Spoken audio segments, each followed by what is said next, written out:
On this Thursday night, protesters in Baltimore exercised their freedom of speech. Here they are out right now. This is video from New York, Chicago, Washington, D.C.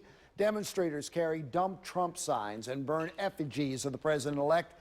An anti-Trump march begins in moments in North Baltimore. In Focus reporter Nadia Singh is live there right now. Nadia, how's the mood right now?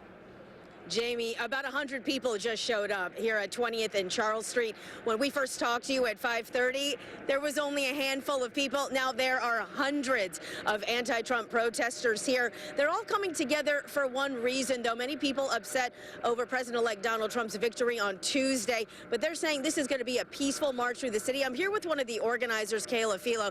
Kayla, thanks for being with us here tonight. Wow, a big turnout here tonight. Why did you want to bring all these people together?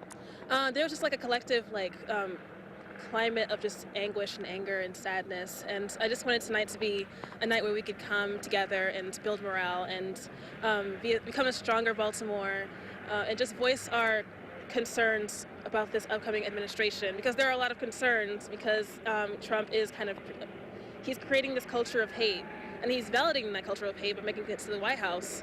And it's a shame that it's come to this, but we we can't accept it. Now, so, you know, the people did elect President-elect Trump. He is in office. He is going to be our president for the next 4 years. Now, you're really touting peace and harmony through here.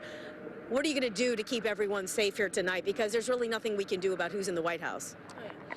We're just trying to keep everyone together, keep everyone on the same route. We're trying to direct everyone to the same destination. We're trying to keep everyone on the same wavelength to make sure that we aren't causing too much of a ruckus, I suppose. And it's a shame. Trump was elected to the White House legally and fairly, and that's the problem. The fact that he made it to the White House by toting these philosophies against Muslims and LGBTQIA people and people of color, just marginalized people in general, and the fact that he was in a pending rape case for a while there and still made it to the White House is a problem. Well, you said that you also have issues with other presidents, including President Obama. I don't want to call them issues. I would say I have critiques of his administration, but I do appreciate him as a president, and I do appreciate what he's done for this country.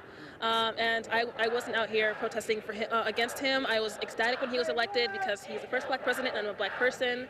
Like I said, we don't have to agree with completely with every leader. Like any president is going to have politics or decisions that they're not going to agree with. And I think it's our right and our duty as civilians to call those into question, is to bring those to light. And thank you so much, Kayla Philo. She organized this protest going on tonight. They're going to start here at 20th and Charles, Jamie. They're going to go about 2 miles to McKeldin Square. We're going to follow them. We're going to have much more coming up tonight at 11. But also, folks, if you're going to be in this area, remember to pack your patience. We got a Ravens game going on and several protests going on in the area. So be prepared for some traffic jams. Back to you, Jamie. Let me just ask you, are you seeing any traffic jams right now?